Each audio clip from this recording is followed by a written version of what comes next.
How we doing, everyone? Thanks again for joining me. Welcome to vlog 5. A few things have changed since vlog 4. I've not caught anything, obviously, because I haven't started the actual session yet, but at the end of vlog 4 I said I'm going to have a think and just see if I can somehow work out how to get a third rod in and get my bait in, etc. And that, well, I've done it. So what I'll do is I'll spin around, show you what's happening this time, and we'll just keep working at it. Okay, let's run you through what's changed. Nets, they're much better set. You'll straight away notice I have a third rod out. I've worked out how I can do it. The rod setup has changed. Let's take you through the end setup first. You'll see I'm on a KORDA lead clip now with a 3 ounce, I think they call it, is it a swivel flat pair? I think that's what they are. Purely because that's one, it's going to sit on that bar a lot better. And 2, I'm fishing it that way because I want to fish drop off. Okay, on the take I want the lead to come off, not because there's snags out there or there's weed out there or anything like that, but as soon as I dump the lead, that means the fish is going to come up in the water and hopefully I can play it without hitting any of these other lines. However, if I do hit the other lines, this is where the high tips are coming, not just because I like them, but if I do, I can then pass the rod under and get it away from the other line it's tangled around and carry on playing the fish and hopefully not lose it because I will no longer be connected to the line. That's why I'm setting my rods up. It's all about, I always try forward think the situation of what could go wrong and then see if I can get it set. So if that does go wrong, I've got a get out of jail card. And that's, to me, that's my get out of jail card. So the tips are up high, plus I like it. Everyone knows I like fishing high tips. And the bonus is when I lay on my bed or sit on the bed, I can see my buzzers as well, which that's going to help me rest tonight. The bait bucket that was full in the last vlog, you'll see it's all gone. I did save one spum and done a clip up there just to show you what one spum looks like, because when I explain in a minute how many's gone out there, most of you are going to think, Christ, that's a lot you've just done in there, but it's really not.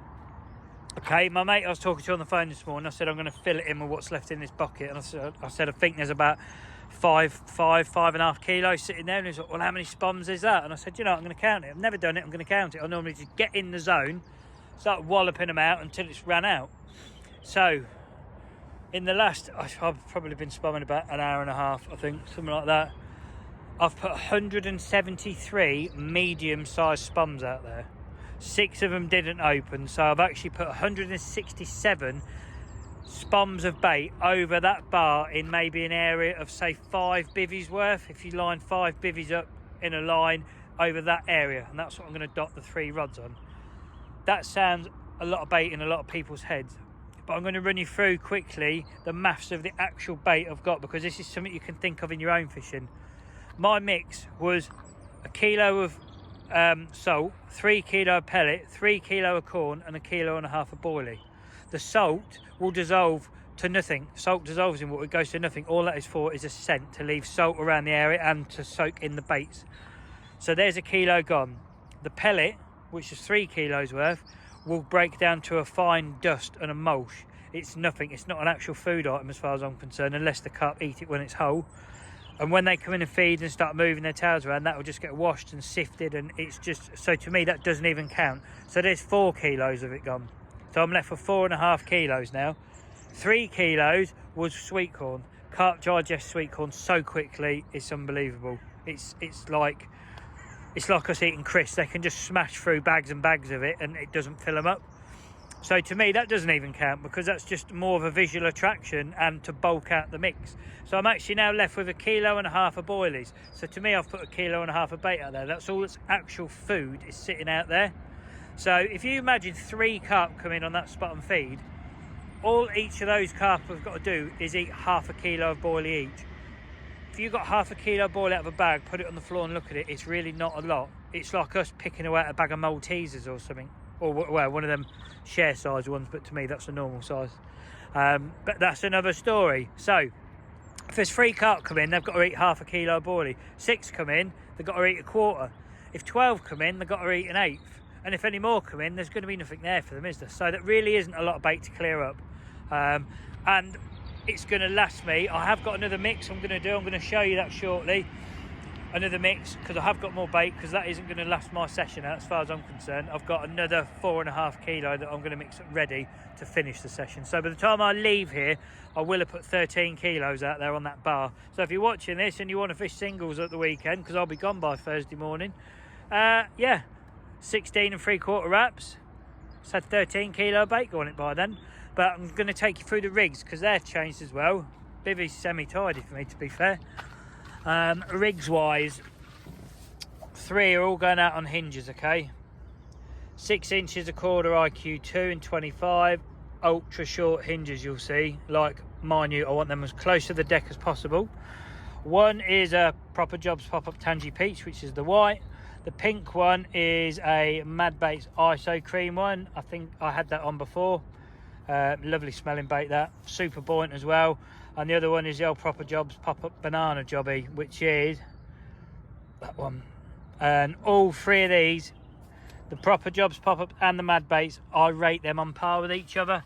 They're equally as good as each other, and you have no reason to fish a cork ball. If you own a pot of them, trust me, they will stay out there 48 hours and they'll still be as buoyant as when you bring them in. Fantastic pop-up. So if you're looking for a really good pop-up, either a Mad Baits one or a Proper Jobs one. The Mad Baits one, they're about £7 a pot, I think. But if you just buy them off the site, you have to pay about £4 delivery, I think. The Proper Jobs ones, they are £11 a pot, which sounds a lot, and it is a little bit, if I'm honest, even in my opinion. You get 50 baits, so you're paying like, what's that? I can't work out how much it is a bait now. 10 baits would be a £5, so 50p a bait. About 20 something pence a bait, is it? 24p a pop-up, I suppose, which isn't a lot in that way, I suppose, but just seems a lot for a little pop-ups, doesn't it? So that's the plan. The reason I swapped to hinges is when I bought the 2 rigs in from Blog 4, both hook points had been blunted. Now, I'm not saying I've had fish come over it and spit the rig out and blunt it. They've not rusted, so it's not the lake bed that's corroded them. They've been blunted either by me when I've wound in, I've dinked the point of the hook when I pick the rod up to wind it in, or I have had fish spit my bait out and it's dinked the point of the hook, resulting in me not getting a successful pickup because I've got a blunt hook. I don't mean they was just a little bit blunt, they was properly blunt, both of them. So I don't know, I'm undecided on that. So the hinges are 4, so when they spit it back out, 1, it resets, and 2, the hook point doesn't really hit the floor. It's not often it'll ding the point on the floor if you fish a hinge over gravel, so it's not the best presentation. I prefer to be hard on the deck, if I'm honest. But saying that, they've had the floods here a few weeks back. There could be a lot of muddy silt still out there. Even though the bar feels clean, it doesn't mean it is. So that's why I'm going with hinges. Sorry, I've done 7.5 minutes now of talking probably nonsense to some of you. So now I'm going to try and put the clip up and show you the spawn, what it looks like in the edge, and then you'll get an idea of how much bait's gone out there. Then we'll get some rods in. Vlog 5. Could this be the one? Let's bloody hope so, people. Let's do it. 1 spum of what I've put out, so I'll just open it, get it in the spot I want in. Right, let's just lay that rod down there a second. Right, so if we zone in, let me zoom you in because my phone will pick it up better, okay? You'll notice, because the corn's been some of it actually floats up and drifts away. Can you see that? So bear that in mind. When you have sweet corn in the mix, it goes.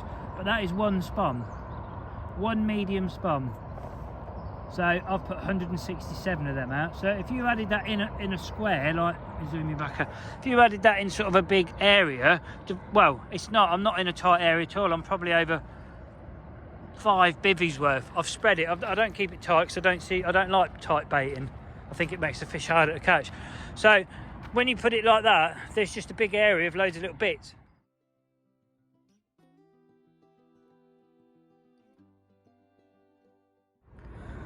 Right, let's prep some bait then, because basically I'm showing you what I've got and how basically all I'm doing.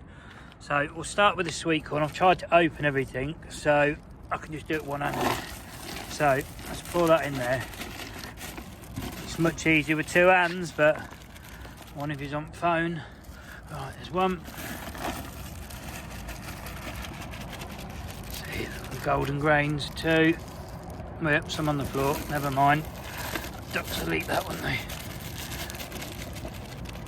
Right, so there is 3 kilos of corn.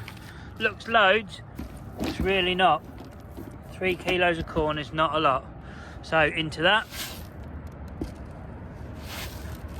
kilo of rock salt. That's the stuff I got from Tesco's. If any of you are wondering that don't already know why I'm adding salt to my mix, spring carp are desperate for salt. That's what they're looking for. The main thing they're out looking for, other than food, is salt. So if you mix salt with your food, that's the best of both worlds, isn't it?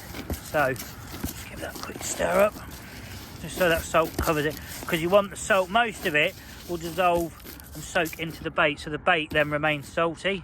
So this is going to be the good bit, isn't it? Trying to pour 1.5 kilos of boilies.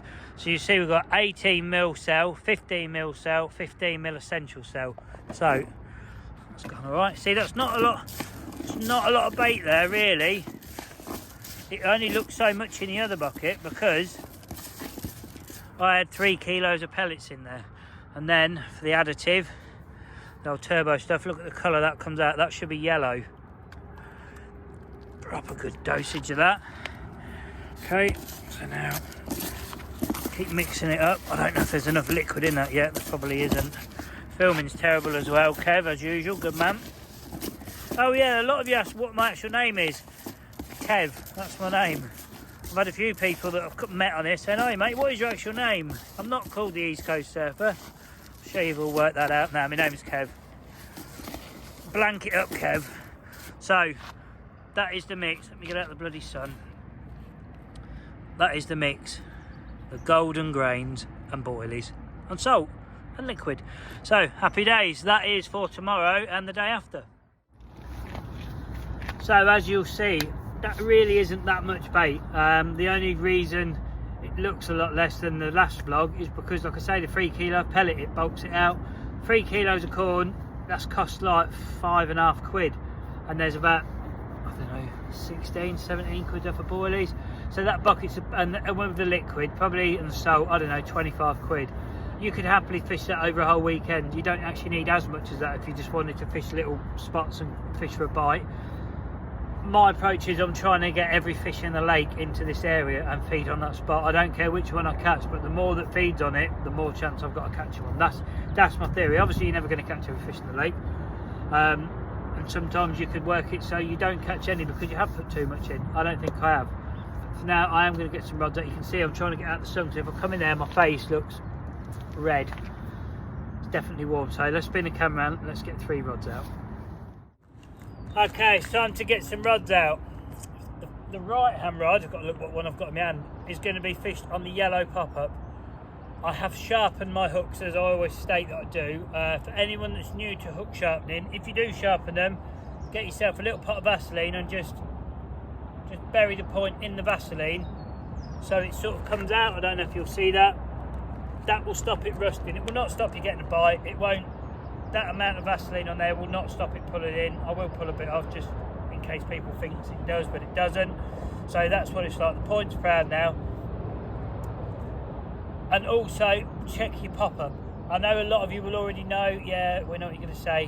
When you fish a pop-up and you've put your rig putty on, test it in edge. Don't just cast it out, because if you've got it wrong, your whole session could be wrong. If you haven't got enough weight on it, everything will lay flat and the pop-up will be sat like 6 inches above the lead, which you won't catch a fish. If it's too heavy and it sinks really quick, it can actually kink the fluoro, so you have a hump in it because the bait is sunk at the same time as the lead put together. So you want it just so it kicks away and it doesn't lift up when the fish are feeding, or that's how I fish it. Right on cue, there's a train. So let's get this rod out there now and let's see if we get one.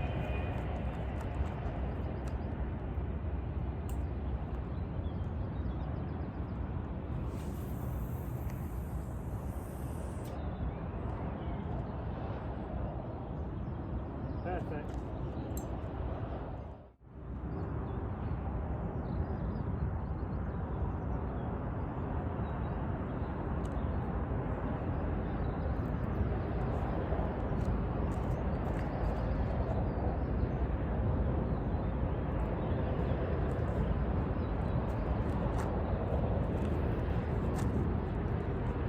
Okay, middle rod is going to have the white one on. Just make sure I've got it set to drop, yeah. By that I mean you only push the tail rubber on ever such a little way so it can dump the lead. So on the take it will sort of like just shake its head and it will come off. That's what you're looking for. Let's put it back on. Right, let's do it.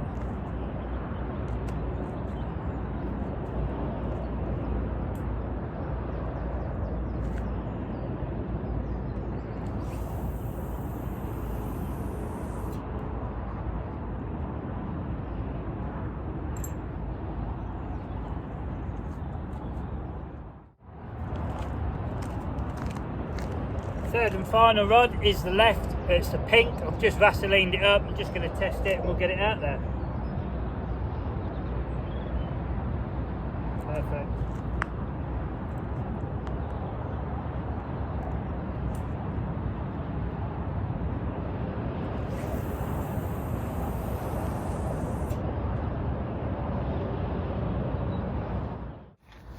Cool. All three are out. All three are on at a rig I'm massively confident in, on a method I'm massively confident in, and to be fair, on a spot I'm pretty confident in. So I can't do any more than that. If you're sat behind three rods you're confident in, with rigs you're confident with, bait you're confident with, a spot you're confident with, you cannot physically do any more than that in this session, as far as I'm concerned, unless there's fish nutting out all in one spot of the lake and it tells you have to move, abandon this bait. And I would do that. I'll just point that out. Even though I put all that bait out there, if I see fish showing the other side of the lake in mass numbers, I would pack up, move and leave it and just go.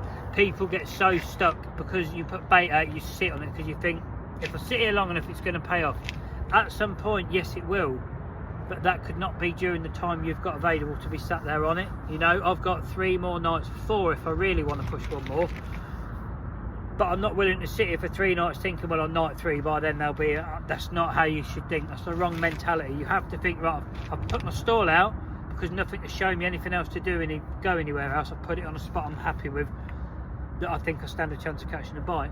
But if there's like 30, 40 shows in that corner over there and you're sitting there thinking, nah mate, I'm on bait, they'll come to it. Trust me, they won't. If they're there for a reason. They want to be there.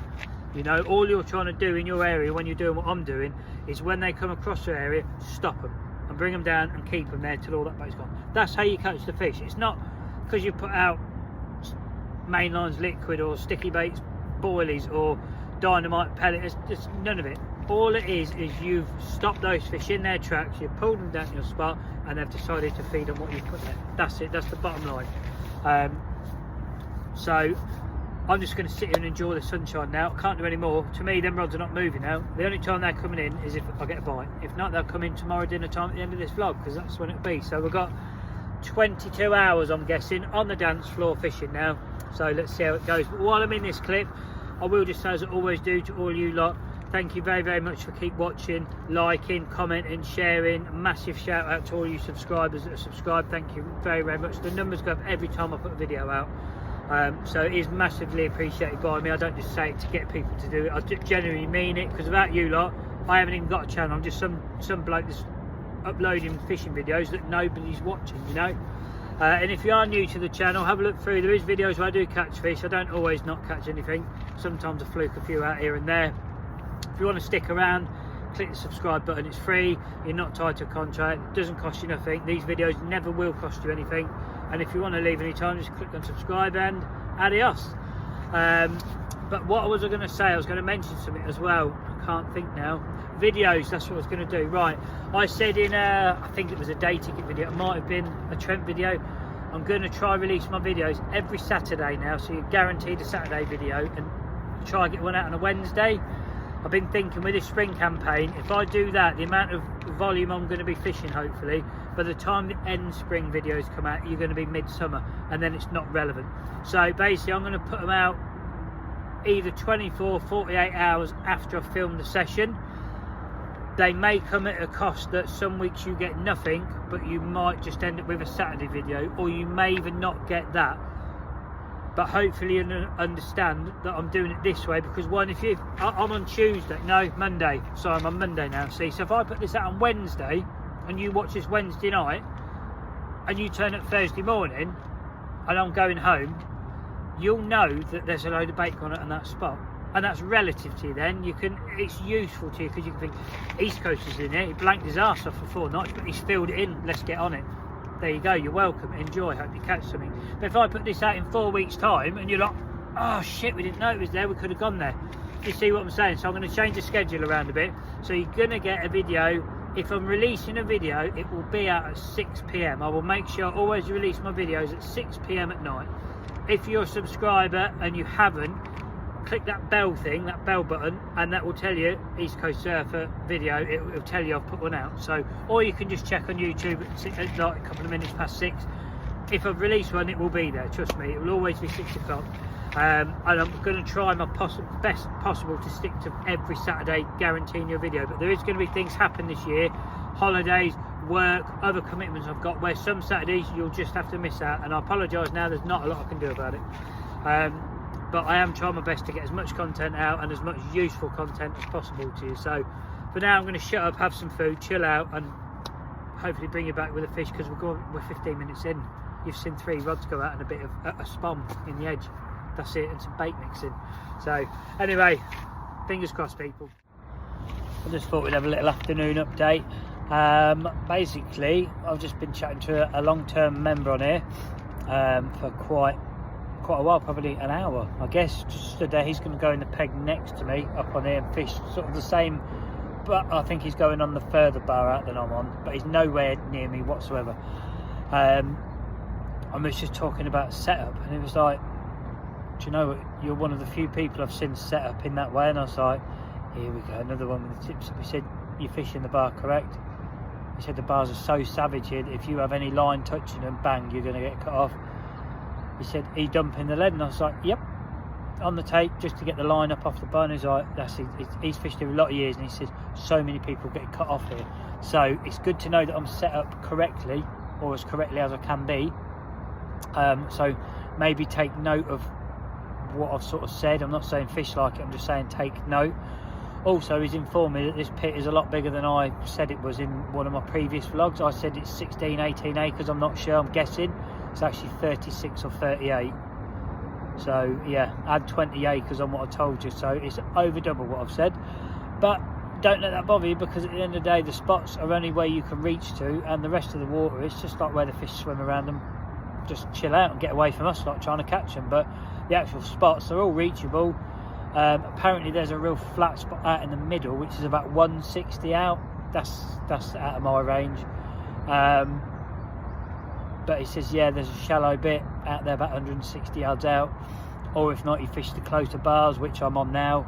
There's bars this side, bars the other side of the lake, the plateau on the railway bank, and like I said in the other vlogs, the A1 bank is featureless. It's just put bait and weight there. So I'm kind of getting my picture right in my head of what he's sort of just spoken. He's kind of backed up what I've been thinking and sort of been helped with, and you know, so I'm kind of backing up what I've said to you. He's kind of right. So yeah, that's my update. But for now, I'm going to bugger off, lay back and enjoy this glorious sunshine, and wait till it's food time. So I'm starving, and it's got to be soon time to burn something. So it's getting near that time of night. It's about 20 to 6, I think, 5:30, 26. Sun's gone, rods are set, all ready for tonight.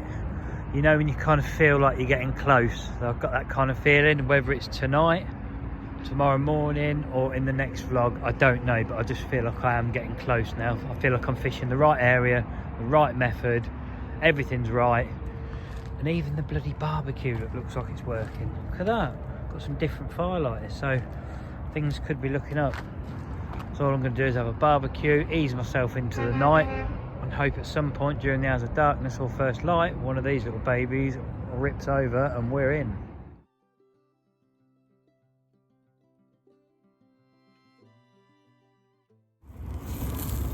There we have a lovely ribeye steak burning away, ruining a decent one again tonight. About 20 minutes, flip that over, another 20 minutes, job done. It's getting darker really quick. It's going to be a cold night, I think. See, the sky's clear, rods are out. Any time up till about 8-9 o'clock tomorrow morning, I reckon I stand a chance of a bite. So let's hope I'm right, and let's hope.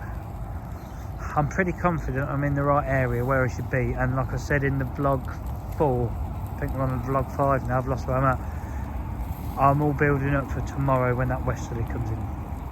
This is all where I've been building up to. So the westerly's meant to actually move in early hours of the morning, so I'm building up from early hours of tomorrow morning through the next 24-hour period. That's when I'm really putting my money on a bite if I'm going to get one.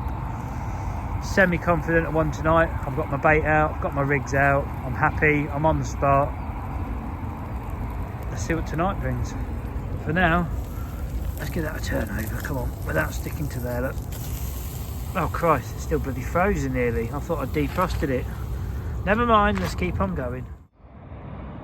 Well, that steak was absolutely burnt to perfection. Just having my final coffee of the night, just to wash the old burntness down, and then I am going to get in my bag and just lay and watch the lake. Apparently Northern Lights, maybe, I've just been told. Good old Ruster's just messaged saying keep your eyes out, might be Northern Lights today or tomorrow, so might get a Northern Lights shot with the rods in it. I doubt I'll get one with the bloody carp in it, let's be honest, because that doesn't seem to be happening, does it, for me at the moment? Oh, dry spell. But yeah, coffee time, bag time, hopefully carp time. If nothing happens though during the night, you'll get a morning update, and if something does happen in the night, happy bloody days, you'll definitely get an update.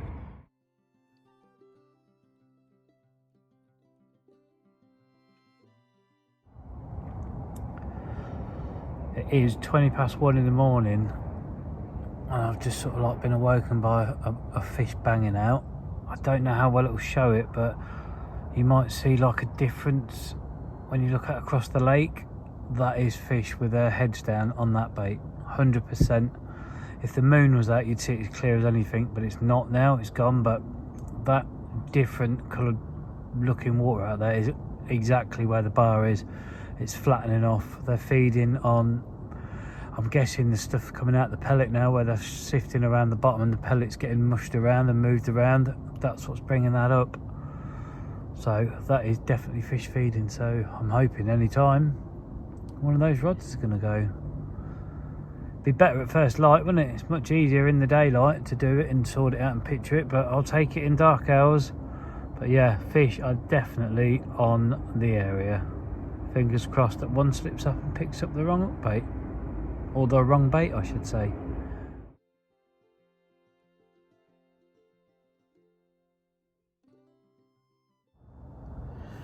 So I've been awake, it's still slicking now, I can still see it flattening out there. You might be able to on the clip as well. Hopefully, if not before this clip, the photo I've put up will show it a lot better. It's about 2 o'clock, so I've been awake for maybe 40 minutes now, and it's been doing this the whole time. So there's definitely 100% fish down there smashing that bait all around.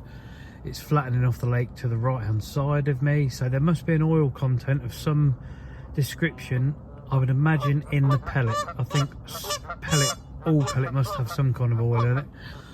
Whether the boilie has or not, I don't know. And maybe the liquid also, because I've put quite a bit of liquid in that original mix that had quite a bit, and goos and stuff, so I'm guessing it's all that coming up. But all that matters is the fish are there, they've got their heads down. How many there is, I don't know. There's more than one, definitely. There's not one fish is not just doing that. There's a group, let's hope. And let's also hope one slips up and makes a mistake, because at the end of the day, that's all we are hoping for, that they make a mistake.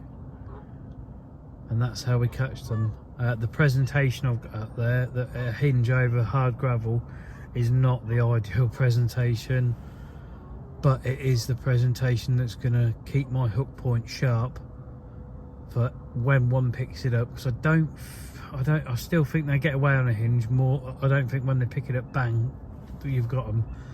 I think they pick it up a few times before you get them. I think all that with any rig, it's very rare a rig hooks a fish first time round. I think these days they've got that wise to what we're up to trying to catch them. I think it's just the unlucky one that picks it up and gets it wrong. That's my theory anyway. I think maybe 8 out of 10 sessions we go fishing, if we're on fish, we get picked up and spat out. I think that's realistic and fair to say. So hopefully one makes a mistake. But like I say, my rig, the hook point's going to stay sharp. It's going to reset. It's going to be sat there. All I can hope for is an alarm to light up and a clutch to start pulling and ticking away. So fingers crossed. So it's 20 past 3 in the morning. 1 rod there, 2 rod there, 3 rod there. Obviously means no rods back out there. Geese, and Canadian geese you could hear in the previous clip, just wiped all 3 rods out in one go. One come flying straight through, got caught in the first line, went bolting off in a panic, took all 3 rods out. So stress of the session continues. Right, I'll get them wrapped up, I'll get them back out there.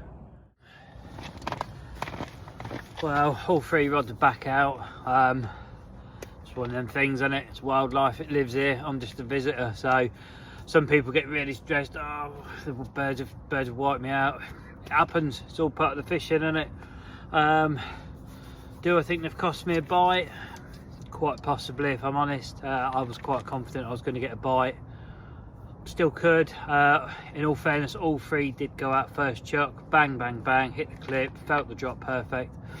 I think they're pretty well parted. Like, I've put the right hand one more right than I did originally, and the left hand I've made sure I've gone a little bit more left, and the middle I've gone directly middle. So I know nothing's tangled. They're all out there. They've all felt exactly the same drop, same sort of time after the leads hit the water to bang hit the bottom.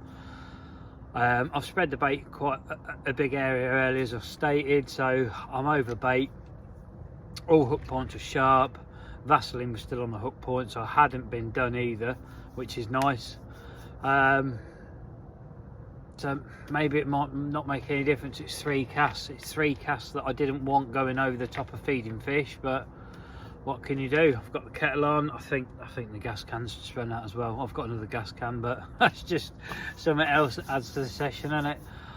It's 3:30 now. I'm gonna have a coffee, and to be honest, I'm gonna go get my head down. I don't feel I'm gonna get a bite now. I'm not blaming the geese why I haven't got a bite at all. I'm just, you'll understand if you're in this situation when you know you've had fish feeding on you, and you definitely have been on me for at least 2.5–3 hours continual feeding. Why I've not had a bite during that time, I don't know. Maybe they're coming in picking a few little bits and going to get. I don't know. I can't say what's going on. All I can say is one of the Canadian geese, it hit my line, it hit my right hand rod, which is the worst one, and then instead of backing up like all the other birds do and sort of putting their heads down and going under, this panicked and just tried to take off. Of course, it went through the middle, the left, everything, all 3 buzzers. Oh my god, luckily I got the rods in, no tangles, no nothing. They was all way to my left. Like, if someone had been in that swim there, I was near on fishing in their swim. But yeah, like I say, no leads come off because they're pulling the lead the right way. If they'd have took it from the hook link way, I'd have lost my leads as well, but I didn't. So I got all my leads back, no tangled rods, no blunting hooks, all 3 rods are wrapped up, they've all gone back out there. 3:30 in the morning, I'm having a coffee and I'm going to bed. So yeah, see you in the morning. We're now entering the best part of the day, in my opinion, to get a bite. Our morning period, it's just becoming light. It's lighter on the phone than what it actually is out here, but I can now see roughly what's going on. I've seen 2 fish since I've recast back in. One was directly over the bar that I'm fishing, and one was slightly to the left of where I'm fishing. Neither of them looked big fish. I would imagine both stock fish, but nonetheless, I've had 2 fish show over the area since putting 3 leads on their heads. So I have not seen any slicking, so I don't think they've, well, they may have had the heads down a little bit, but I don't think so. I think they're still there, or they may have just turned back up with the fish showing, but there's been no slicks come up since I've recast out. But as you'll see, the wind is hitting my bank now that I'm on.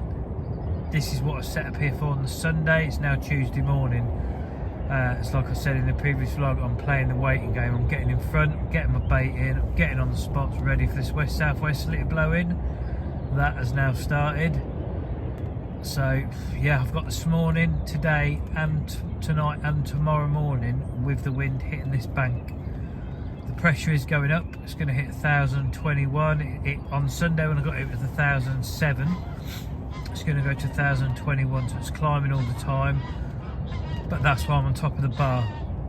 So that's something to take note. If you kind of look at the weather in advance, if you're here for a long stay or anywhere for a long stay, maybe get prepared for the day or so in front, or a couple of days in front, get a head start. Because if the conditions are going to change and you set up on the current conditions, you're not really set correctly for when you get into your session. Whereas now, that's it. As far as I'm concerned, I'm in now. It's game on. There's a little spit spot of rain coming as well. Nothing major, so it's going to be high pressure. That's why I'm on a bar. I'm in 8 foot of water. The sun's meant to come out today. There's a load of bait out there. There's 3 rods out there. The fish are there. You can't ask for any more, can you? So let's see what this morning brings.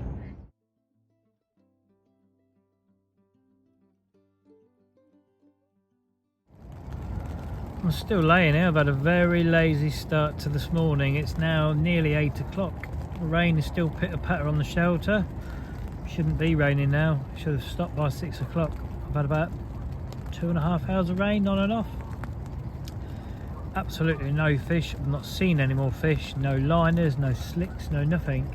But I'm going to leave the rods in till, I reckon I'm going to really give it till like midday today before I do anything. So about another 4 hours of this vlog left, actual fishing time, to get a bite. So yeah, if I get a bite you'll see it, and if I don't, you'll see me for an outro saying sorry, another blank, people. Guess what? No, still not caught nothing. It's the Bernie update. Good morning. Look at them bad boys in there. Get a bit more charcoal in me gut, sort my life out. Kettle's on. Train's gone past, people going to work. Unlucky, that's not me.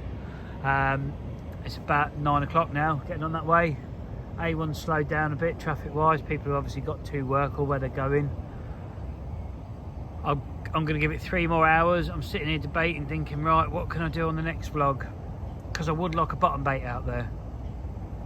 Because I don't know if the hinges are stopping me getting bites, because they're just a little bit proud off the deck. But like I said earlier, I just think I'm going to get a blunt hook. So I think next vlog, which will be starting in 3 hours time, I might fish a hinge on the left, a hinge on the right, a bottom bait dead smack in the middle, and then if the bottom rod goes and the hinges don't, then I know the way forward in this pit is to be on the deck. That's my thinking. So most likely in the vlog, will that be 6? I don't know. I'm lost where I'm at. I've had so many blanks now. I'm not even sure I'm casting in the right bloody pit at the minute. That's going to be the plan. Bottom bait on the middle, hinges on the outer rods. I think that's what you'll be coming back to. But for now, I'm going to eat my burnt little sausages, have a coffee, sit back, give it 3 more hours, say goodbye, apologise, and start all over again. Well, I'm going to have to get this bloody jumper off in a minute and change back into my shorts because the sun is absolutely beaming down now. It's 25 to 12. Nothing has happened, so I am going to just do my old... Sorry there's no fish on this vlog again. I really thought there was going to be. I thought I was really close. I've had to think about things, ready for the next vlog.